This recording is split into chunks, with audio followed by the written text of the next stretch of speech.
Ako urong dito, and I said I would stake my honor, my life, and even the presidency.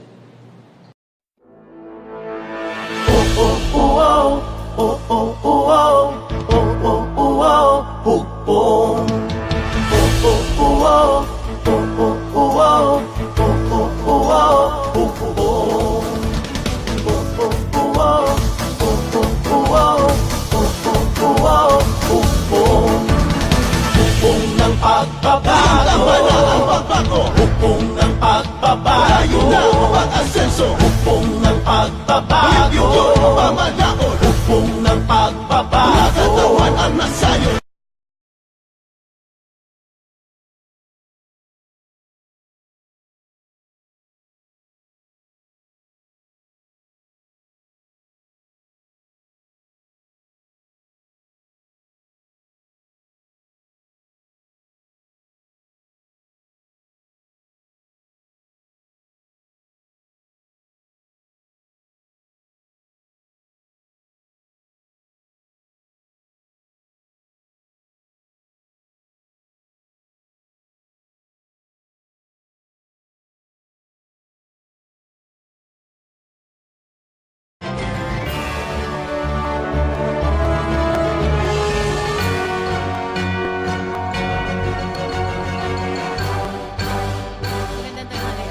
Nandito na si Chief Presidential Legal Counsel Salvador Panelo. Good afternoon, members of the MPC.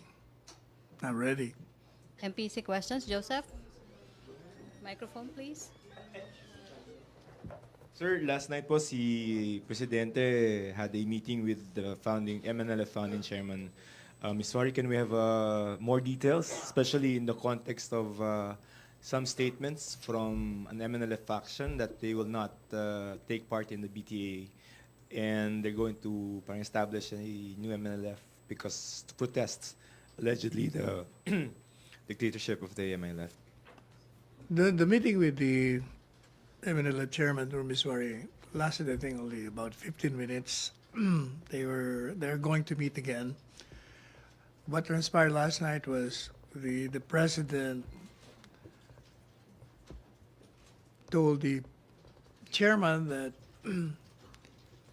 he admired his patience and he apologized for not having implemented or enforced or whatever agreements that they had previously with respect, I think, to federalism or something.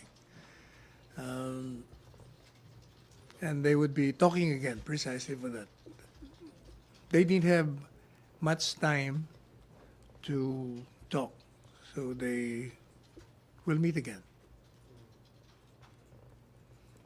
Sir, as a follow-up, apparently there are members of the MNLF, whether this is, sanctioned by the chairman or not, they are disgruntled, no? I mean, maybe not happy with the BTA because they submitted, I think, 39 names to the BTA, but only less than 10 were appointed. So, number one, a comment on that, and number two, how do we address this sentiment? Well, for one, if the MNLF was complaining about it, the chairman did not mention it last night. Number two, per General Valdez, there has been an equitable distribution of representation in that authority.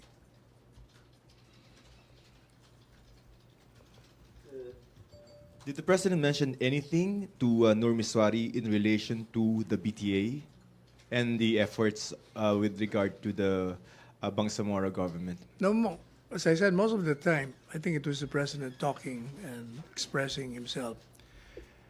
And nothing was touched on with respect to that. Would you know when the next meeting will happen and where, probably? No info on that yet. They will schedule it and we will make the announcement. Okay, that's it. Follow up, Ina? Sir, until now, no official list of the BTA members has been released. Can we have a copy not to me yet. But we are going to get. so that we can release it. Is there a reason, sir, why the release has not been made yet? Because the president, on the day of the oath-taking, admitted that there were last-minute arrangements made or changes made in the composition of the BTA. Can you expound on that a bit as well? No, I don't. I do not know the reasons, the whys and the wherefores for the delay, but we will provide you with the complete list of the information as soon as we have it. Sir, yung sinasabi po ninyo kanina na si General Galvez said that there has been equitable distribution. Yeah, he issued a statement What's on that. equitable? Because there are reports na 5 lang daw po. Some are saying, I think it's about 7 or 8. How many really? Siguro ibig niyo sabihin ng equitable, hindi not equally in terms of numbers, but on how effective the representation would be with respect to the goals of the BTA. And the president last night said that basically he's ordering the police and the military not to arrest Nur Miswari because the MNLF leader is planning to go somewhere. Where is that, just to be clear? First, the courts have allowed the former, or rather the MNLF chairman, to travel to OIC, to attend the OIC conference. There is a permission granted by the courts. Sandiganbayan specifically. So that's a go. Yes, it is a go. Okay, follow up, Ace Romero. Microphone. Sabi nyo, Sec, the President apologized to Noor for not implementing their agreement on federalism. Not really not implementing, but from what I gather, they had talks before, and they were perhaps agreeing on a modus vivendi on the problem, but somehow because of the many matters that have to be attended to by the president, he wasn't able to attend to it. So is he... And that's why precisely he was thanking the chairman for being very patient. In other words, he was not pushy or he was not. So hindi pa naman Following. siya sumusuko sa federalism? Oh, definitely. No. Kasi 3 taon na lang. Kakayanin pa kaya yun? Oh, definitely. What made you say so, Sec?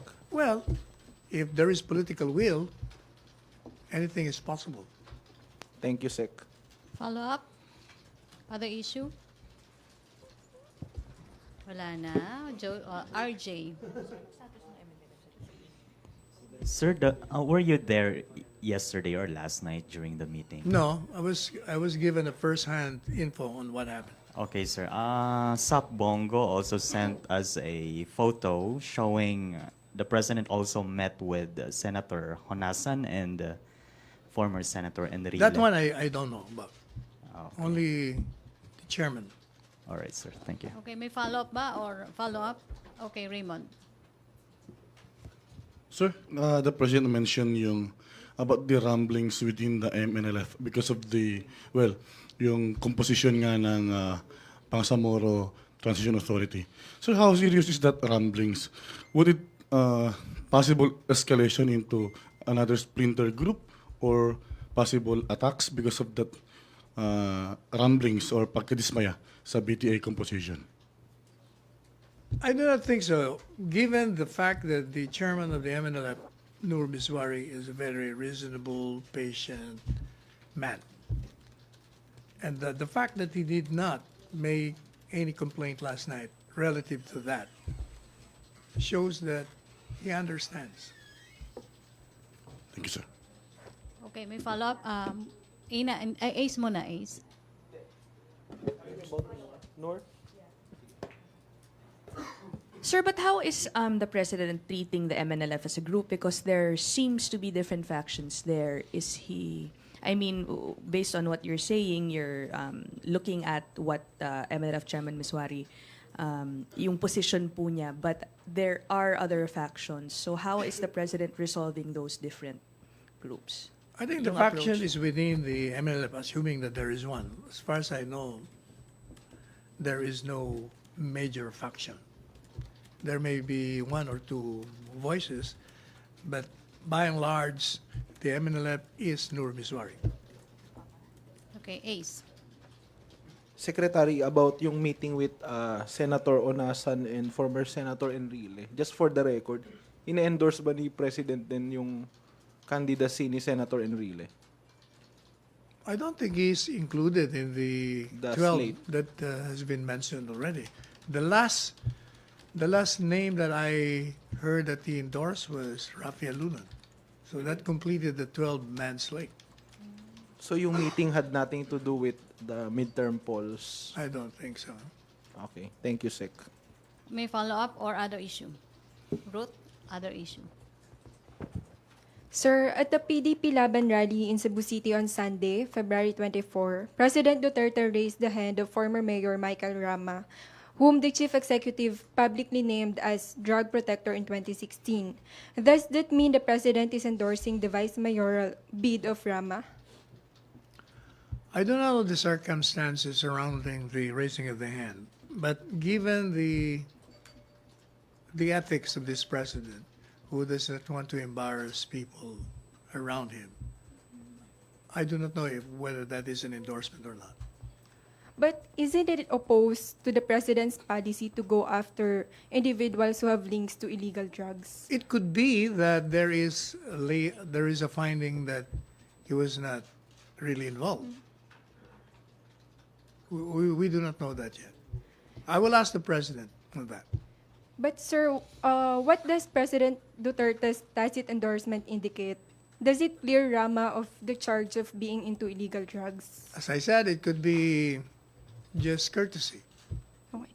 Last one, sir. Apart from Mike Rama, Provincial Board member Sun Shimura is also one of the PDP Laban's local bets endorsed by Duterte. Shimura is the stepson of the Anbantayan Cebu Mayor Vicente Loot, who was tagged as drug protector. He is also running as in place of his father. Isn't it contradicting the president's stern warning that his crackdown on drug personalities will be harsher in his last 3 years in office? Again, I do not know the circumstances surrounding what appears to you as an endorsement. Number two, if that particular person is related to someone who appears to be involved, doesn't mean that that person endorsed is also involved. Questions, MPC? May follow-up o ibang issue na? Joseph?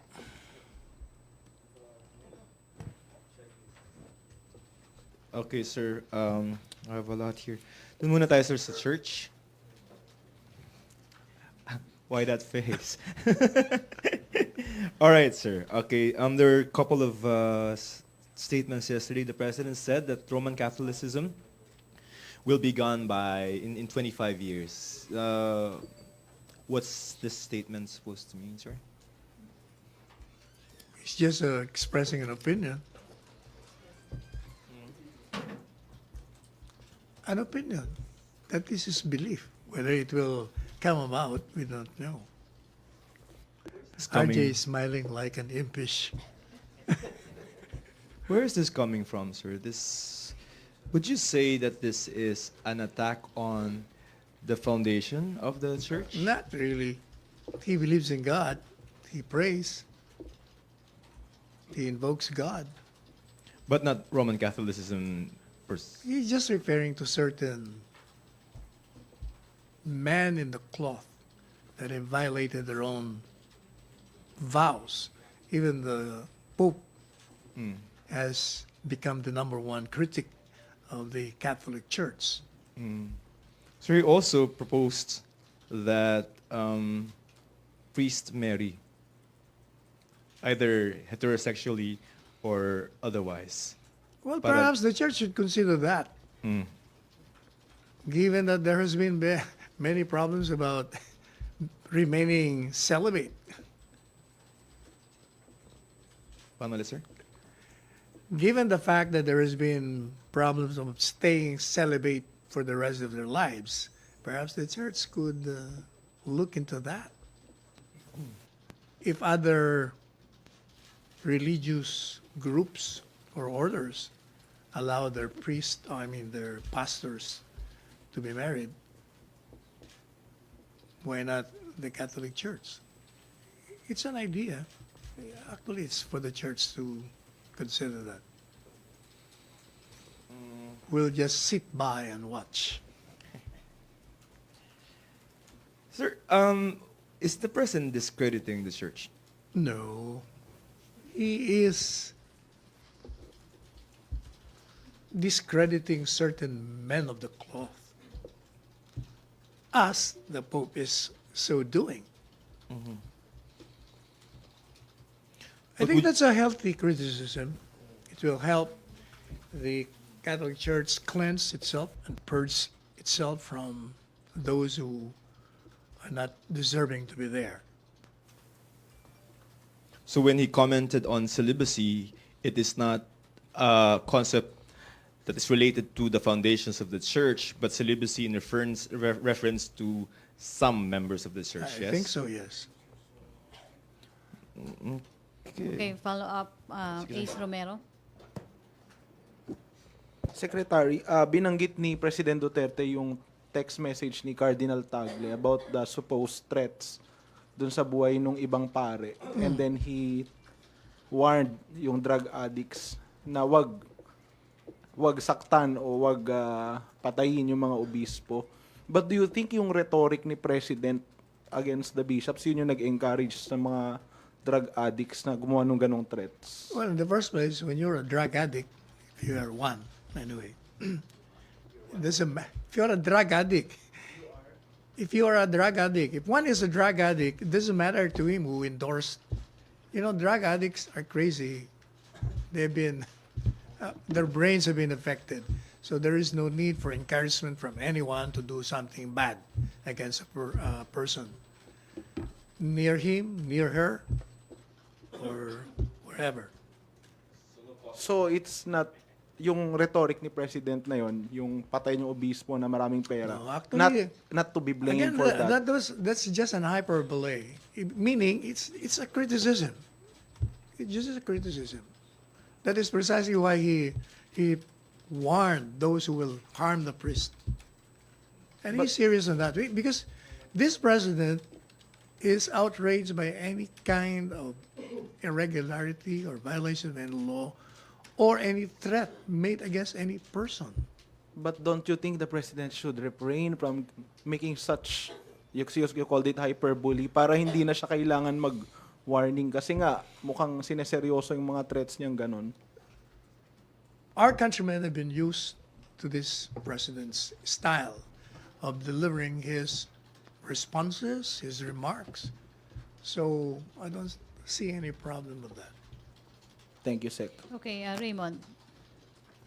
RJ keeps on smiling. He hasn't asked any question yet. So yung kagabi sinabi ng Pangulo na kung merong papatay or mananakit ng pari or obispo to that effect, ay paninira yun sa kanya. So parang sinisisi niya yung mga critics and even yung umano'y death threats sa Caloocan Bishop and sa priest na pinarating ni Cardinal Tagle. Ang sinisisi ng Pangulo, yung kritiko na taking advantage over yung kanyang, yun nga, threat na or pahayag sa mga addict na pagnakawan or patayin yung mga obispo kung makita. I agree with him because, you know, when he says that, we know that he's in a hyperbolic mode. Now, if the critics and the opposition use that, certainly it will encourage other people.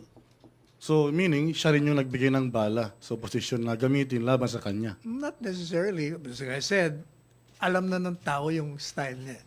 Eh, yung mga ginagamit lang yun ng mga kalaban niya sa politika. Pero kung wala sana siyang sinabi na gawin ng mga adik, either hyperbole or not, wala sana gagamitin yung opposition laban sa kanya. Eh, kung hindi naman niya sinabi yun, di wala kang tinatanong ngayon. Thank you. Okay. May follow up? Maricel?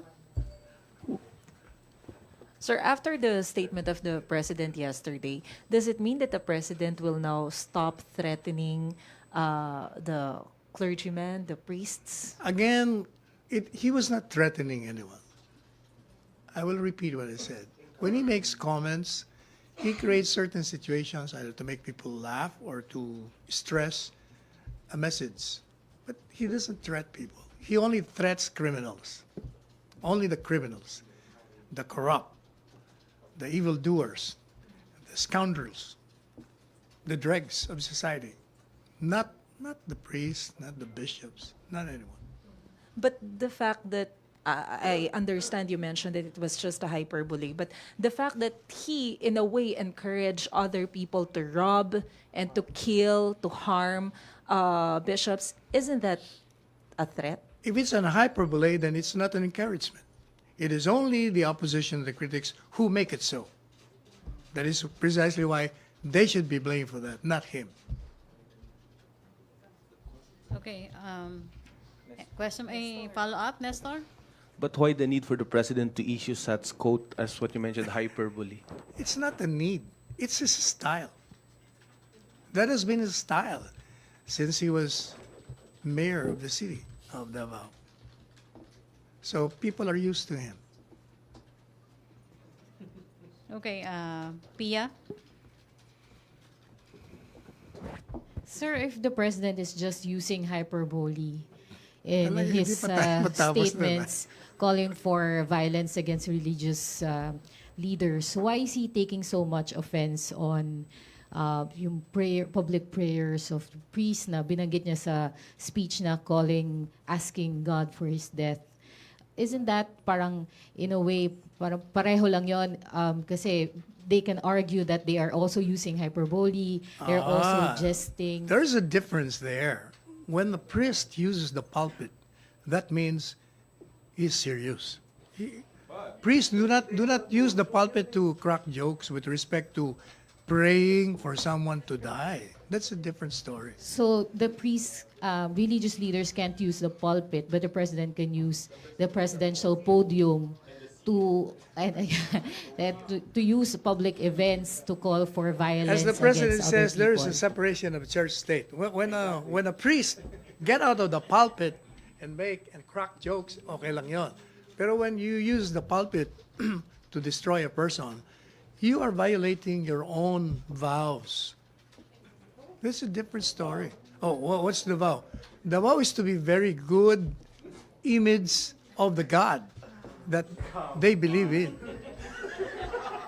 So you're saying, sir, that the president can use his position to call for violence and then call it hyperbole after. In the first place, and then the priest could in not the use. first place, his style was already that even before he assumed the presidency. So you can be saying that he's using that position. He's been doing that ever since. Even when he was still a prosecutor. Ganun na yung style niya ever since. When I met him, ganun na yan. So other people cannot joke on calling for harm against the president, but the president can do that to other people. No, Sir, is that we're what you're talking saying? about priests. Priests do not do this. He cannot be using a pulpit to pray to God that person be killed or die. Yun lang, sir, kasi It would be out of character for a priest. While this president is not out of character because that's his style. Style niya yun eh. Dati na siyang gano'n. At hindi, everybody knows him na by this time. Pero halimbawa, can you imagine if Cardinal Taglio will do that or a priest we know, sabihin natin nagdarasal. Iba ang dating noon. Even the parishioners will be reacting to that. So yun, sir. So the president is exempted because No. people have already accepted his style. That's a matter Yan of po. not it's a matter of exception. It's a matter of people being used to him, not taking him seriously with respect to that kind of deliverances. Okay, Julie, then Joseph. Last issue na yon.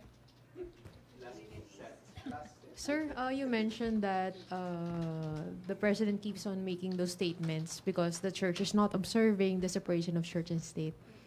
And yet the president makes statements about theology, about priests.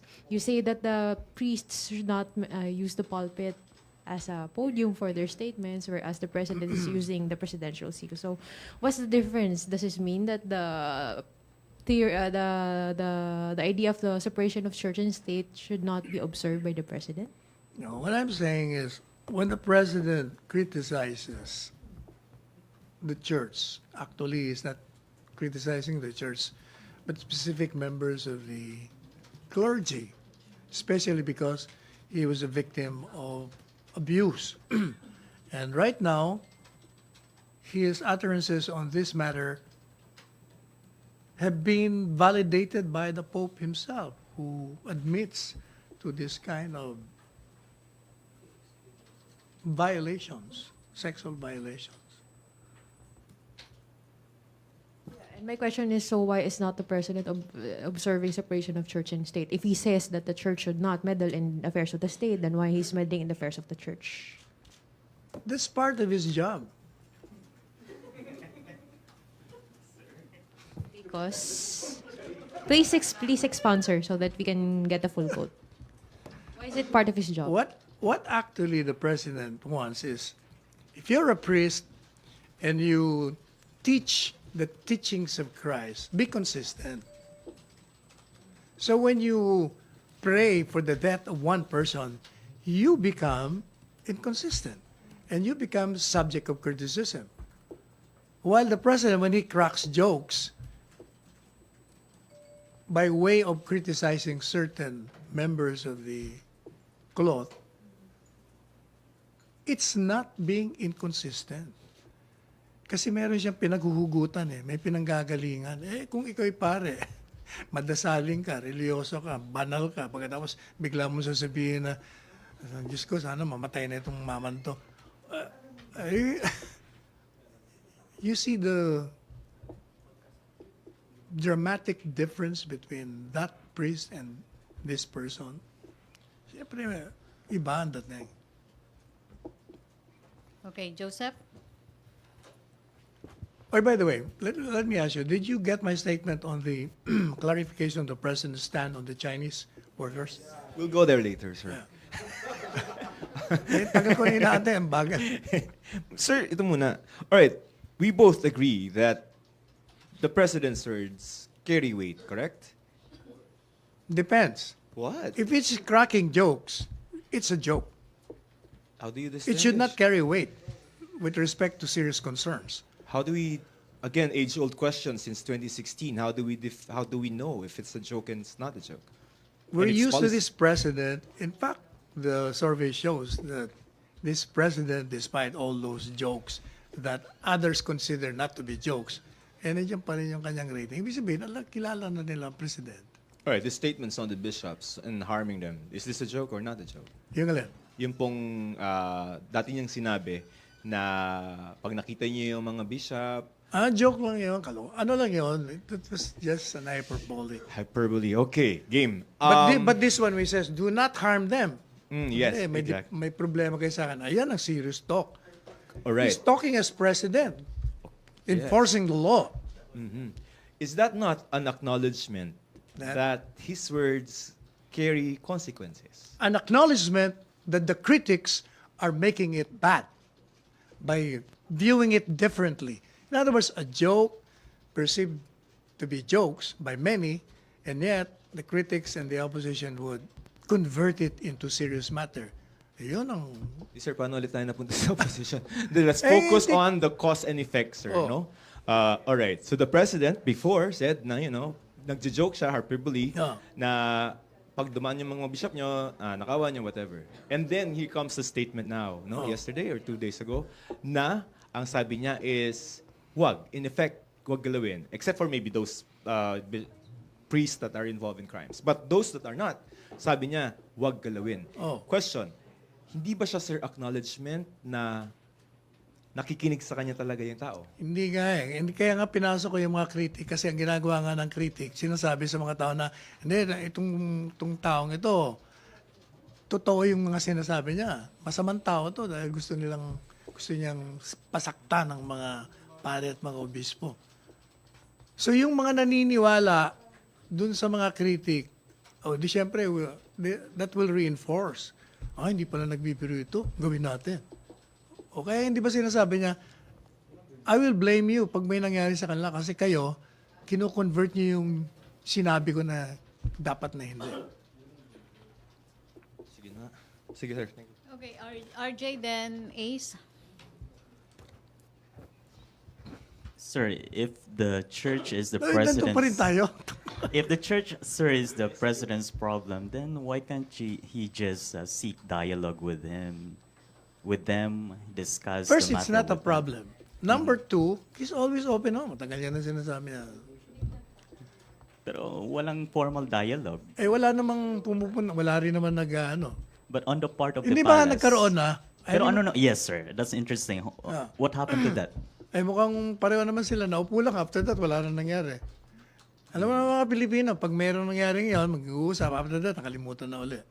Ningas kugon tayo And then the president continues with his rantings. And the church also continues with its rantings. And then we expect the remaining 3 years to be, having. Well, it does not rantings affect on- his work as president. He continues to fulfill his promises. He continues to be relentless in his war against drugs, against corrupt people. He continues with his socio-economic development for this country. So, Thank you, sir. Okay. Other issue na. Okay na? Raymond. Doon sa sinabi ng Pangulo na his last remaining 3 years in the presidency would be the most dangerous times for those involved in the illegal drug trades. Hindi na makasama dito yung mga priest. hindi. Unless they're involved. Okay. Ano yung parang pinapatungkol dito ng Pangulo? Do we expect na aside from yung mga street drug pushers, ay meron ng yung talagang mga manufacturers, suppliers na who will be scattering blood? Do we expect some killings or arrest of those manufacturers, the actual manufacturers and suppliers, lalo nga sa Eastern Seaboard, parang binabaha yata ng bloke-blokeng cocaine. Ganito yan, ulitin natin yung posisyon ng presidente niya. The president says, I declare war against drugs, which means that the law enforcement agencies will have to do everything under the law to run after them. Now, if in the process, and he keeps on saying, if in the process you commit abuses, there will be hell to pay. I will not allow it. And he doesn't allow it. In fact, we have already conviction of one or two, three of the policemen. It only means that there will be more by-bus operations, more arrests, and more intelligence work in order to dismantle completely the drug apparatus in this country. Sir, speaking of the intelligence fund, more intelligence works, hindi ba by this time, sa laki ng budget for the intelligence, tukoy na kung saan mina-manufacture actually yung mga shabu at kung sino yung mga drug lords na nagsusupply down to the street drug pushers? Kasi yung shabu usually hindi naman transported from overseas, kundi dito minimix yung shabu O hindi nga ba, dami na re-raid ng mga factories ng shabu? In fact, nangyayari na ngayon. Ang kagalingan naman ng mga kalaban, pag nabuwag sila, meron na namang susulpot. Kasi nga, malaking pera. Pag malaking pera, people risk their lives. Last point, sir. Pero may mga nangyayaring raids, pero pagdating doon sa warehouse or drug then supposed to be, wala na yung shabu, wala na rin yung mga may-ari doon, yung caretaker na lang, at ang nakakasuhan, puro lang si John Doe, saka si Jane Doe, saka John Doe. Even assuming na wala na ron, the fact is nandun yung item. Kung nandun ang item, naging successful ka rin. Okay, MPC. Virgil, then Bernadette. Hi, sir. Good afternoon. Is the president already looking for the replacement of BSP Governor Nestor Spinilla? I think there is one of the deputies who is OIC. But a permanent replacement, sir. Most likely, syempre, he will look for a replacement. Um, We do not know yet who will it be. In an interview, sir, sabi po ni former BSP Governor Jose Quisha, he said that, I personally think it would be good if the President appoints an insider. They have very competent people there who can do a great job as BSP Governor. Is the President inclined to appoint an insider? That's the judgment call of the president. It's his prerogative. But how soon can the President appoint po a new BSP Governor? As of this time, I do not know. I will ask him. Okay, sir. Will he visit the wake, sir, of Governor Espinilla? From what I see in the schedule, there is a schedule to visit, tentative visit. Kasi I think March 2 yung cremation, sir. So he has this week lang. So Nakita ko sa schedule eh. so within the week, he will Most be likely, visiting. yes. Okay. Thank you, sir. Okay, mag-last two na tayo. Bernadette and RJ. And, apat pa. Okay. Sir, what particular day po bibisita si Presidente Hindi- dun sa wake? Hindi ko alam yan. Okay po. Well, ano. Sige, sir. Tapos may confirm ko lang po, sir, kung may nasubmit na shortlist for the possible successor nga ni late BSP Governor. None that I know of. So wala. Okay. So what are the qualifications of the qualifications that the president is looking for the next BSP governor? Dalawa lang naman ang palagi niya sinasabi. Integrity and competence. Okay. So how is the president planning to choose the next BSP governor? Will he personally interview the candidates, sir? Hindi ko alam yung part na yan. I do not know. Okay, sir. Thank you, sir. Okay, RJ, then Christine, and last si Joseph. Sir, still on the BSP governor. So what's the palace expectations from the next BSP leader or chief, sir? Under his leadership. I suppose it's the same, it's a continuity of the work done by the previous governor. Sir, also, the Secretary of State, U.S. Secretary of State will be here on February 28 to March 1, and he will be meeting with the President. So what can we expect from that meeting, sir? Oh, I'm sure there will be talks between the government and our government with respect to our relations. Particularly on? Well, whatever the state secretary would like to open up. Okay, sir. Thank you. Okay, Christine, then last na si Joseph. Okay. Sir, last night the president said, parang warned yung Filipinos abroad not to get involved in drugs and not to commit serious crimes because he said he can't and he won't help them. So won't this go against yung policy of the government to help Filipinos abroad who are in distress? What he means by that is he cannot he cannot be violating the laws of other countries, just like his position that you cannot violate our laws. Now, if Filipinos will be engaged in drug trafficking, he will not lift a hand in the sense that he would be traveling there and asking the president for a pardon. What we can do is just to provide lawyers for them. So you mean that's just parang him personally, not the government helping out? Yes. Well, because when you provide lawyers, you're also helping.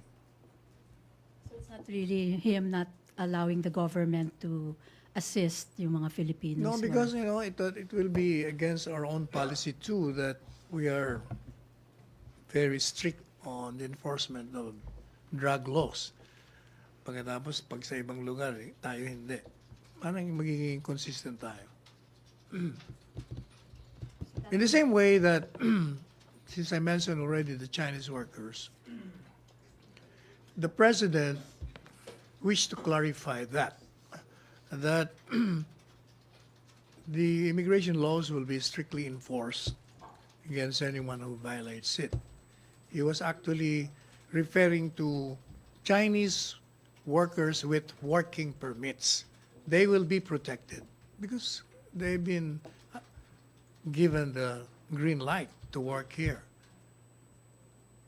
Ang sinasabi niya lang, like for instance, if there are hundreds of Chinese immigrants perceived to be not working illegally or working illegally here, we cannot be so rash and reckless as to just deport them. Kasi Chinese government may also react. Kasi there are 300,000 Filipinos. In fact, the Chinese ambassador hosted a dinner for me and some of my friends. And he told me, said, the same way that we will prosecute Filipinos or any national foreign in our country, we expect that you also prosecute criminals who violate your laws, including Chinese. That's the position of the Chinese government, which is a very correct position for all governments in the first place.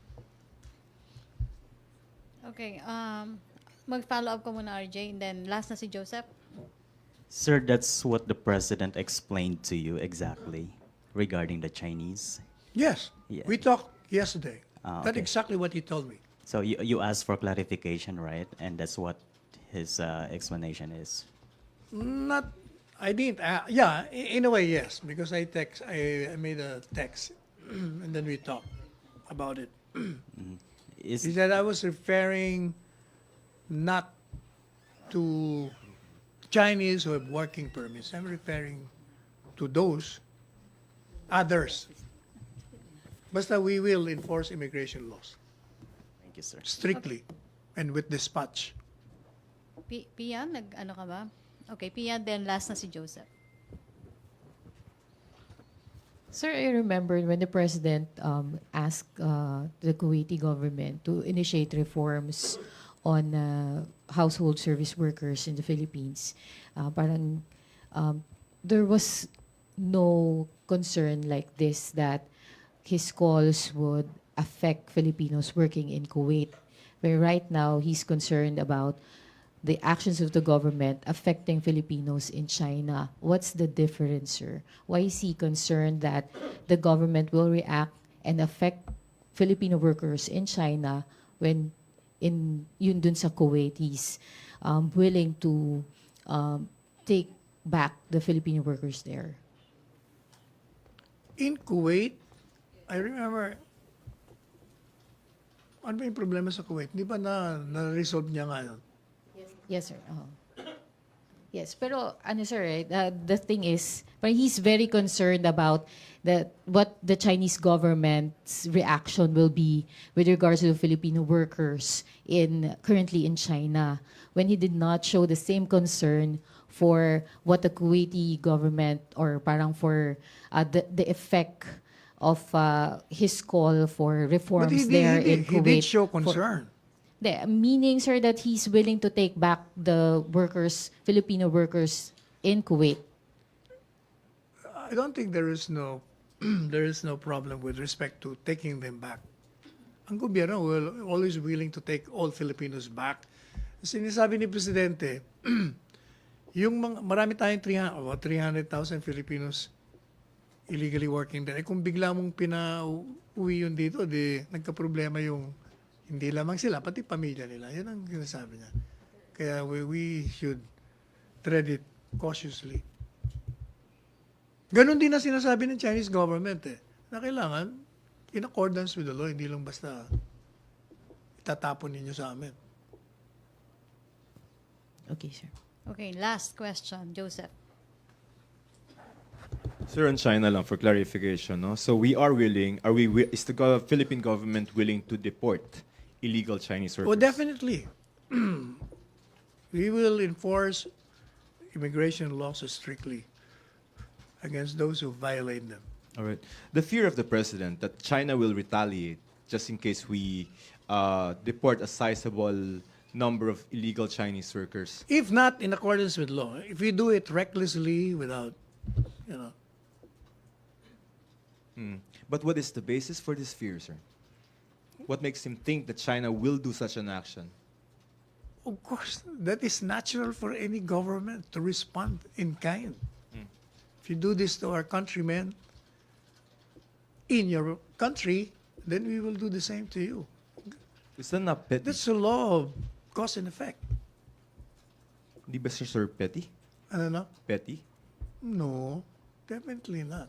Mm. In fact, that is what the Chinese ambassador told me during dinner, that if this government will just deport Chinese, not in accordance with law, then we will also do the same. That's tit for tat. That's what he told you. That's very natural. That's what he told you? That's what he said. Okay. And he said, of course, he added, of course, I know that the Philippine government will not do that. And I agree with him. Because if you do that too, I'm sure the other governments will employ the same tit for tat policy. That's quite a subtle threat, sir. No, I don't think so. Okay. So with regards In fact, he said, in fact, the Chinese ambassador said, the Tahoe incident that does not reflect our policy. In fact, he commended that Chinese or that officer for being so professional and so restrained. And definitely is for the prosecution of all those Chinese violating the laws of the land. In the same way, he said that we will also prosecute Filipinos who violate our laws, and any national for that matter. So just so I don't misquote you, it's Ambassador Shao who told you that, no? No, it's going to be maybe tit for tat, yes? No, we were discussing on a general term with respect to countries. How countries will react to certain actions made by a country. Okay. He was not actually referring to the Philippines. We were discussing certain movements of governments with respect to the nationals of other governments. And I agree with him that governments will be employing the same policy employed by another government relative to their nationals. Diplo speak. Anyway, sir, with regard to hiring Filipino workers, no? Yung bang sinasabi niyo po and then the president that we lack construction workers have basis in fact. For example, has the DPWH identified how many manpower will they need for the build projects? I think they're doing that now. They're making Counting na. They're counting. Kasi that is one of the complaints. That's why the delays daw kulang ang trabaho. Again, as I said personally, it took me 6 months to get a carpenter. Yeah. Sir, may assurance ba? Talk to the jobless Filipino construction workers. Yung, kausapin po natin yung mga Filipino workers who might not have jobs today and looking for jobs. And then they have to be skilled. And that's why the TESDA will have to do something about it. Establish more centers and training schools. Priority, of course, sila, right? I mean, What? Filipinos versus other nationalities. O syempre, Filipinos. Sir, yun pong yung impostor nyo, sir, mo kayo present ng, I don't know, PNP or NBI. Can we just get a soundbite? Because you mentioned it last week, no? Yeah. Yung pong impostor nyo, nang hingi yata ng 400,000. Yung binanggit nyo. Yung impostor nyo. yung impostor? Yeah. Yeah, he was arrested already, and the last time I heard that he was going to be under inquest at the DOJ. Yun ang alam ko. Ipipresent yata, sir, today sa press conference. Today? Yes. Sa kanila? Dito, sir, sa Manila, sa NBI. Hindi ko alam. I didn't know that. This is just to only one na imposter. Isa lang. One impostor. Can you issue again the warning? I mean, or maybe statement on the arrest? Yes. The person who has been swindling people, misrepresenting himself to be me, has been arrested in Cebu City last week. And this should serve a warning to all that the law will always catch up on you people who misrepresents and commit fraud. And of course, also caution to those subject of deceit to be more careful. And if you think that you're talking to somebody you thought you knew, the best way is to call that person. Because when they communicate, they use Facebook account, so you don't see the face, or Twitter, or Messenger. So the best way is to call. All right, sir. Thank you. Okay. Pia. Pia? Sir, how exactly were they duped into giving money? Like in my case, for instance, in my case, one of them said that I was asking for some donations. So they will call friends of mine who are wealthy people and will pretend that I'm the person asking for donations. That's one. Another one naman, yung iba naman involved yata sa nakakulong yung kanilang spouse, relative, or children. And they will say na, kunyari ako daw yung nagsasabi, gawa natin ng paraan, pwede natin pa-release yan, with an amount involved. O yun namang na gustong ma-release yung kanila o mapardon, magdi-deposit ng pera. And they're always using the bank. They will never appear. The last person who was subject of that was Jingoy Estrada. He told me, I met him in a birthday party, and he said, Sek, hindi pala ikaw yon? Kala ko ikaw yon eh. Kaya lang nagduda ako when I was asking for your personal number, hindi niya maibigay. So, sabi ko, So Jingoy Estrada was victimized into giving how much? Hindi na natuloy kasi nagduda na siya. Hindi niya na, nung tinanong niya raw, can you give me your number? Hindi na raw, biglang pumutol na communication. So were there other prominent people who were victimized by the scam? Hindi ko alam ang alam ko yung isang kaibigan ng isang mayaman na nagbigay ng 200,000. Yung isa namang kaklase ko, 100,000 daw ang dineposit niya. Politician, sir, meron? Hindi yung politician. Okay, thank you. Thank you, MPC. Thank you, Secretary Panelo. Thank you. Back to our main studio sa Radyo Pilipinas and People's Television Network.